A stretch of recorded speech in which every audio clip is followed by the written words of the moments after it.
Naked Shamanism. Welcome to With Insights Radio. I'm your host, Iggy Garcia.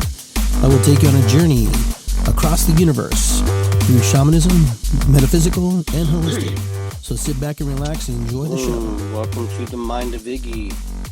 Welcome to Indigenous Day for some of you, and Columbus Day for others of you. Well, whatever your recognition is, whatever you're recognizing, either way, true fact, fun fact, the Americas was already here, and there were people already living on the Americas. There were already people living in the West Indies. There was already people living on those islands. And to say that they discovered it is a lie. You rediscovered something that was already there, that was already belonged to somebody. So, with my white sage, I'm just here to say, hey, happy Indigenous Day for myself. And if you're a Columbus Day person, that's fine. I'm also Italian as well. And a whole bunch of other stuff.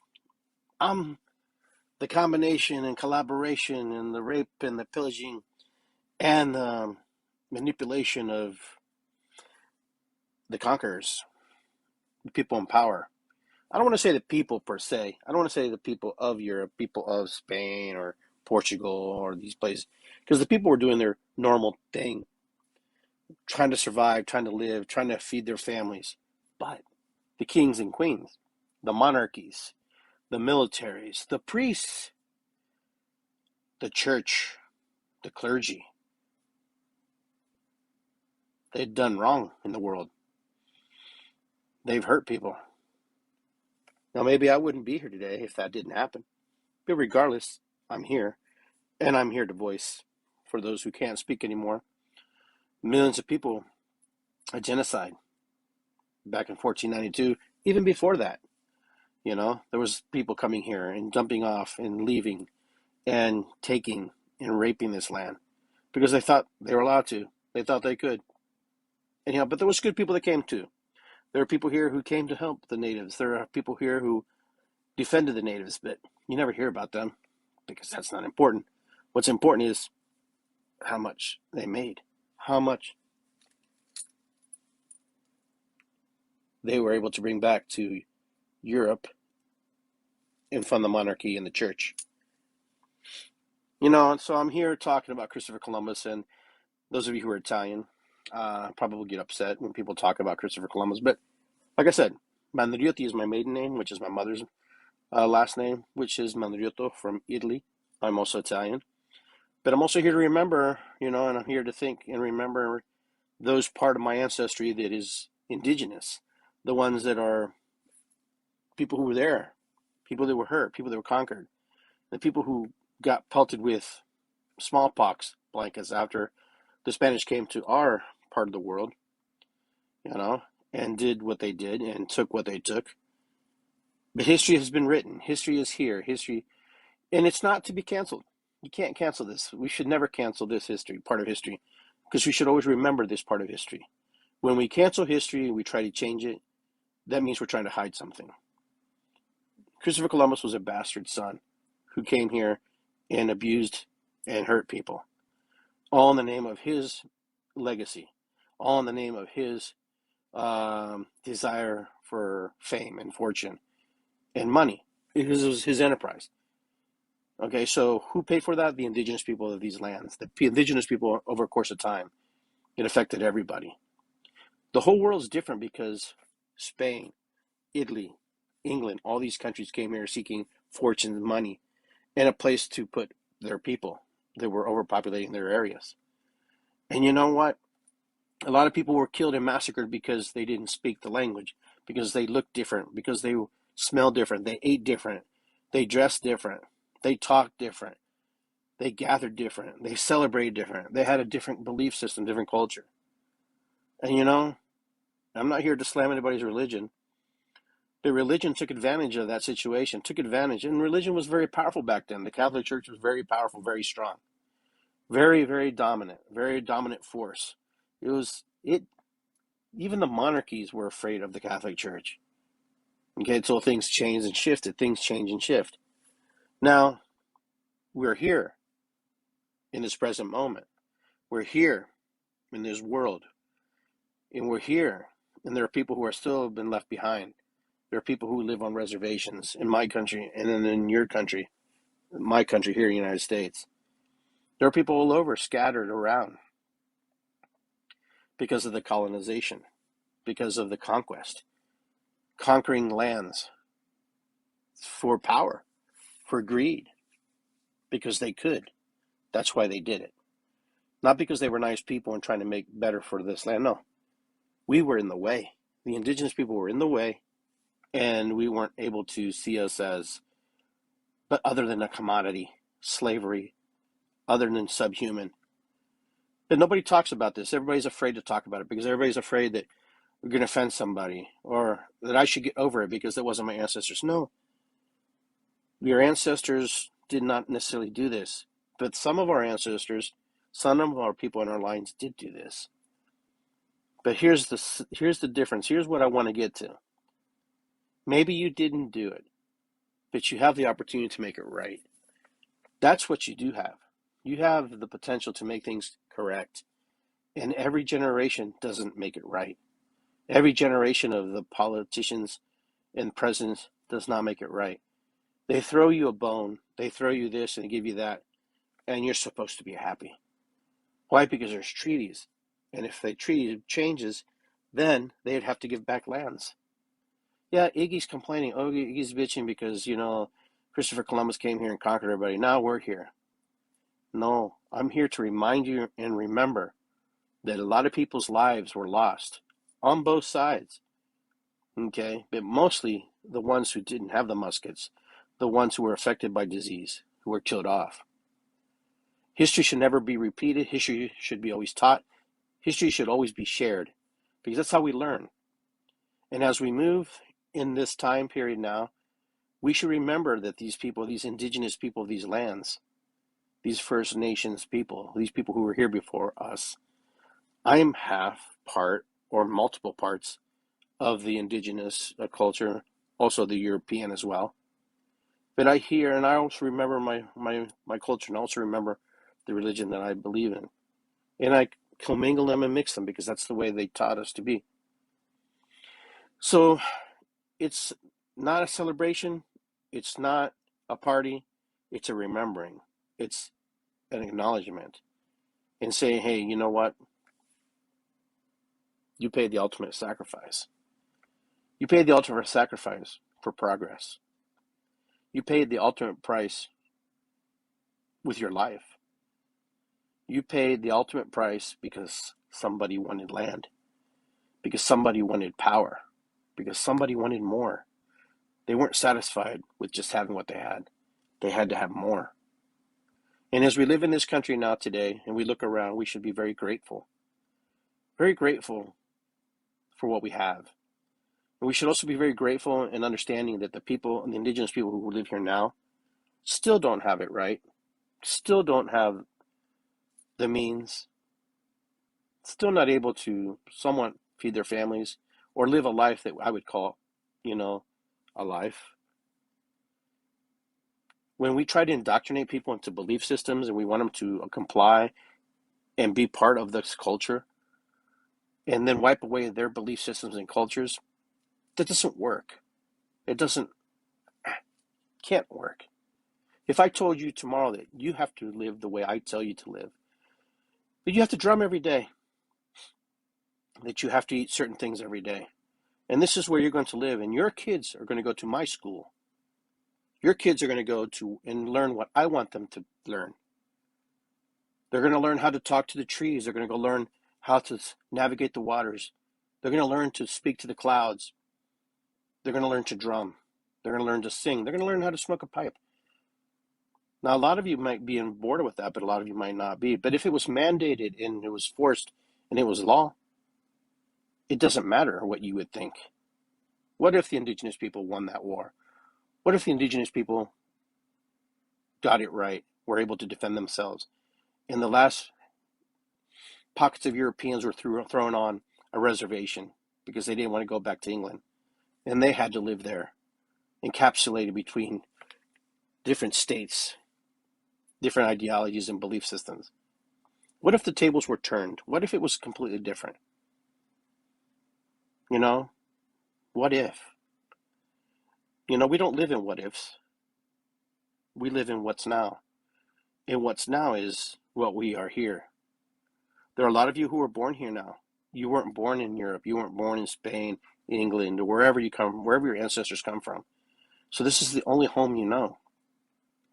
And I can't, and no one should ever punish you or make you feel wrong for that. Because that's who you are. You're an American. This is your land. This is your home. Did you steal it? Not necessarily, no. But your ancestors did. They took it. My ancestors did. They took it. And then you know what? They made and they bred with the indigenous people of these lands and created a person like myself. And many of you like yourselves. Many of you are Cherokee and many different factions and different tribes you come from. Because that's what happens. That's what happens when you come to another place, another land. Just things, people fall in love, people get raped, people get abused, people become part of the system. So we've all been indoctrinated into the system. Now it used to be a melting pot. Now we're a salad. We're more like a salad bowl. Some of us are tomatoes, some of us are lettuce, some of us are cucumbers. We all bring different parts, different things to the table now. I can't say that we're all melted in commingled. The only thing that may be melted in is our DNA and our physical body, but maybe not our belief systems. We still live in factions. We have our Italian festivals, our Polish festivals, our Greek festivals, our native powwows. We still have all these things that we do because that's how we recognize ourselves. That's how we identify ourselves, to be part of something. To be human is to attach to something that you truly believe you are from and you love. Indigenous people try to do that, but many of these people have lost their history, have lost who they are. Many of them don't even care to learn. Why? Because they've been assimilated. And hopefully their ancestors keep teaching their kids and teaching the ones that learn. That way, one day when someone does want to learn, they will learn. And sometimes people ask me, why do I share my belief systems with people? Why do I share my culture with them? Because if I don't, it could get lost. And it's a beautiful culture to know. It's a beautiful way of learning. It's a beautiful way to understand who we are and who we were and who will continue being. You know, it's a shame that things couldn't have worked out differently because this world would probably be a completely different world. But it's not. It's not the world that we got. It's the world that was made. This is the world that was forced upon. This is the world that was created. And you know, there was nobody there to fight for the indigenous people's rights. There was no one there to speak for them. There was no one there to help them.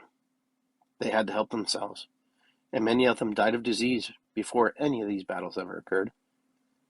But eventually, disease, poverty, and famine took over.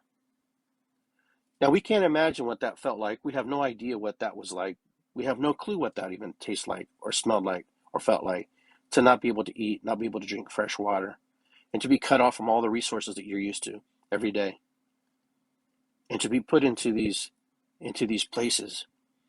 And then eventually what happened, many indigenous people succumbed and submitted and came to the other side because they knew they had to survive. They had to find a way to protect their families. And then they were pitted against each other as well. For there are people who fought until they couldn't fight no more. Some of them will call them terrorists. Some will call them freedom fighters. Some will call them revolutionaries.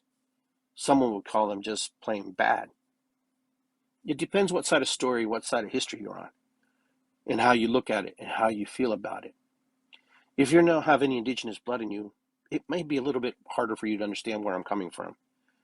But if you do, and you have empathy and compassion for other people and what it means to be a human being versus to just be an indigenous person, or a European, or a colonist, or a conqueror. You know, like I said earlier, my story. Many people were just living their life in Europe, Eastern Europe, and all these different places like you and I do. But you know what? Our governments are to blame for what happened here. Our governments are to blame what happens around the world because our governments make decisions. The only fault we have in today's society, in today's world, is that here in the United States we have the ability to vote. We have the ability to cast a ballot, to walk into a booth and make a decision that will impact the rest of the world. Today we have the right to pick leaders that we choose because the leadership to become a leader in this country has been obscured and it has been changed. There used to be a time where you and I could walk up and want to be part of the system and we could be part of the system. That's no more. Now it's reserved for the wealthy, the rich, the ultra rich, people with political connections, people who are lawyers or doctors, people with higher education standards. Not that that qualifies them to be a leader in this world, not that that qualifies them, but these are the people who we eventually give the reins to and we entrust them to speak for us. But do they listen to us? Absolutely, maybe, maybe not. Who knows? That's all an opinion. That's all a way of thinking. But do our leaders really listen to us? Maybe, maybe not. Who knows? It depends who you ask. It depends what affiliation you are. Either you're Republican or Democrat, Independent, Green Party, Socialist Party, Communist Party, depending what you are. I know you can't please everybody, but when the indigenous people had no voice whatsoever, at least you have a voice to make changes in this world. You have a voice to make the difference. You have a voice and you have the right to raise up arms as well against a tyranny, a tyrannical government, if you feel it's tyrannical. The question is, whose view and whose interpretation of tyrannical and what that means and what that looks like. We get caught in semantics. We get caught into the little, cosplays of what it means to be a tyrannical system. For some people strive in a tyrannical system. Some people suffer in a tyrannical system as much as they suffer in a system that is normal and what it's in front of us. So what would you do to make a difference in your life as we move into new openings and new awakenings in this planet, as we awaken as human beings? What are you going to do? What will you bring to the table? What will you bring to humanity? What will you share with the world? Are you happy and content with what you see? Are you willing to lay your life down to change the world? Is it necessary to lay our life down to change the world? Some people believe yes, and some people believe not. But I'll tell you, sitting and watching is good for a time, but eventually you'll have to stick up and you'll have to pick a side. Because a side will be picked for you regardless of what you think, regardless of what you decide, regardless if you stay neutral. You will be forced into the river, into the flow, when the majority flows. You could stay and hang and act like you don't care, or pretend like you're not part and you don't really want to be involved. But sometimes being silent is just as powerful and it's just as dangerous as those who scream and yell. So your voice being silent or heard or spoken or not is very powerful. The indigenous people yelled, they screamed, they fought. Where was God for them? Where was the belief? Where was the love? Where was the humanity for these people? As we look around in the world today, the same things have happened. We've had many times throughout history seen people persecuted and killed all in the name of God. And I'm not here to slander God or religions. I'm here to slander and to get in man's face and remind that man is abusing the power has been bestowed upon him to do the right things for humanity, to do the right things for human beings. That's who is at fault. Who's at fault? Man. Man, because man abuses man. Man abuses woman. Man abuses the power that has been given by the people, for the people. Here in this country, we're free. But are we free? Are we truly free? That's to be open for debate and for topics to be researched. But either way, I implore you to look and to understand what it means today to be Columbus Day, what it means to be Indigenous Day, what that means to you, what that truly plays out. Are we people that just succumb and subdue because we're told to? Are we supposed to just follow because we're told to? Are we supposed to follow because they say the science said so? Is it just such a blanket statement to say, I trust the science? Because that's really a big blanket statement. That's like saying all Hispanics dance Latin music, that all Hispanics speak Spanish. Because they don't. We live in a world of blanket statements where we just throw everything in one big category. We live in a world of, correcting history, cancel cultures, woke, we're living in a world of where the powers to be are deciding what's best for you, what's best for the world. But I'm also here to remind you that you, who were born here in this country and these other countries, you are natives to these lands. As painful as it is for Indigenous people to hear that, you have no other home. This is your home. I just ask that you don't make the same mistakes or allow other people to make the same mistakes. Fight for your freedoms. Protect your freedoms. Because they're not free. They're not. You think they're free. You think you're free. You're only free when you apply and you make sure that the freedoms are respected and honored. That's the only time you know when you're free. Some of you may agree with me, some of you not. But I'm not here to ask for an agreement. I'm here for you to give you a different perspective on how an Indigenous person of mixed blood thinks about the world and how they see the world. I have many friends here on Facebook who are from Peru, from all over the world here in the United States, Columbus, Ohio, and I'm not here to slam you. I'm just here to remind you that Indigenous people deserve the right to be remembered for their contributions, for their life, and their sacrifice. Because many Indigenous people helped the white European when they came across on their ships and when they had nothing to eat. That we forget these stories. Yes, we call Thanksgiving, but what's the true meaning of Thanksgiving? What's the true meaning of giving? The true meaning of giving is understanding what you took and what you no longer belongs to somebody else. The true meaning is giving thanks for the opportunities to be and to make this a better place. Now, there are many people here who suffer. We have people who are homeless. There are people, Americans, who have nothing to eat, nothing to have, nothing to gain. And a lot of it could be because they're displaced, or they're broke or poor. But a majority of them, they suffer mental illness. But my friends, I'm not here to gripe. I'm just here to remember that the Incas were conquered in 30 minutes because they believed that the people who came from the boats and the ships and the horses and their shiny armors and their muskets were gods. Is that ignorance on their part? No, it's not ignorance on their parts. It's not ignorance because they believed and they trusted and they had faith in what they believed in. And that faith and that trust was turned on them. And once they were conquered, once the Spaniards wanted the gold, filled up to a room so high, they wanted more. And then they executed the leader, Atahualpa. And then the people were frightened without a king. And when a god king dies, people scatter, people get confused and don't understand. So they very tactful, very smart conquerors knew what they were doing. And you know what? The rest is history. Then they brought their blankets with smallpox and distributed them throughout the communities and throughout the world so they can depopulate these areas so they wouldn't have to fight very much with people. But our immunity grows and becomes stronger. And the Indigenous people who, through herd immunity, eventually they did survive. Because smallpox is still around, my friends. It's not gone. Because eventually the body learns to create its own immune system and protects it. And then we move through it. There was no scientist to tell you that. They just knew that they had a weapon and they used it.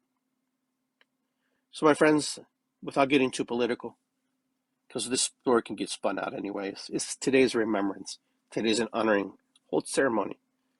If even for a minute, just say thank you. I'm sorry, please forgive me, I love you.